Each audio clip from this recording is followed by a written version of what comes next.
Hello everyone, আসসালামু আলাইকুম। আপনারা সবাই কেমন আছেন? আশা করি ভালোই আছেন। আজ আমি আপনাদের সাথে শেয়ার করব লাউ শাক রান্নার রেসিপি।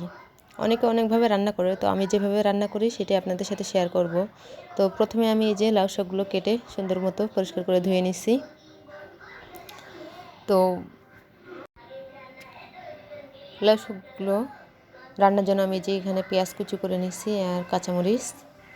তো এই যে এদিকে আমি কড়াই বসিয়ে দিয়ে সরিষার তেল দিয়ে দিচ্ছি, দিয়ে এই যে পেঁয়াজ কুচিগুলো দিয়ে দিচ্ছি, দিয়ে আমি পেঁয়াজ কুচিগুলো সুন্দর মতো ভেজে নেব। তো কিছুক্ষণ ভাজার পরে আমি পেঁয়াজ কুচিগুলো ভেজে নেওয়া হয়ে গেলে আমি দিয়ে দেব গোটা জিরে, প্রথমে কাঁচামরিচগুলো দিয়ে দিলাম। তো কাঁচামরিচগুলো একটু ভেজে নিয়ে তারপরে আমি গোটা জিরে দিয়ে দিব। গোটা জিরে দিয়ে আমি সামান্য একটু হলুদ দিয়ে দিব। হলুদ দিলে কি হয়, কালারটা খুব সুন্দর থাকে। তো একটু হলুদ দিয়ে দিব। দেন তারপর আমি একটু পানি দিয়ে দিব। পানি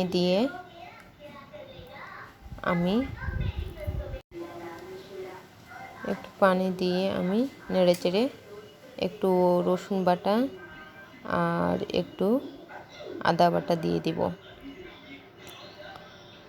একটু জিরে গুঁড়ো ও লবণ দিয়ে দিব।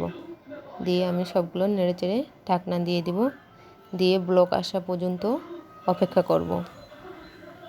তো এই যে দেখতে পাচ্ছেন আমার সবগুলো উপকরণ ব্লক চলে আসছে। তো আমি এখন শাকগুলো ধুয়ে রাখা শাকগুলো দিয়ে দিব। তো এই যে দেখতে পাচ্ছেন আমি শাকগুলো দিয়ে দিচ্ছি। শাকগুলো দেওয়া হয়ে গেলে আমি এখানে নেড়েচেড়ে একটু পানি দিয়ে দিব, দিয়ে একটু সিদ্ধ করে নেব। কারণ এই যে ডাঁটাগুলো পানি না দিলে ভালোভাবে সিদ্ধ হয় না, তো খেতেও ভালো লাগে না। তো তাই আমি পানি দিয়ে দিব একটু বেশি করে, দিয়ে দেন আমি ঢাকনা দিয়ে চুলায় বসিয়ে দিব একদম মিডিয়াম আছে।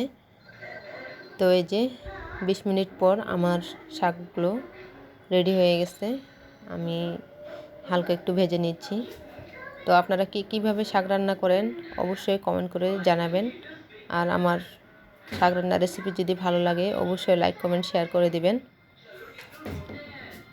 সবাই ভালো থাকবেন, সুস্থ থাকবেন, আর আমাদের ভিডিও সবাইকে দেখার সুযোগ করে দিবেন।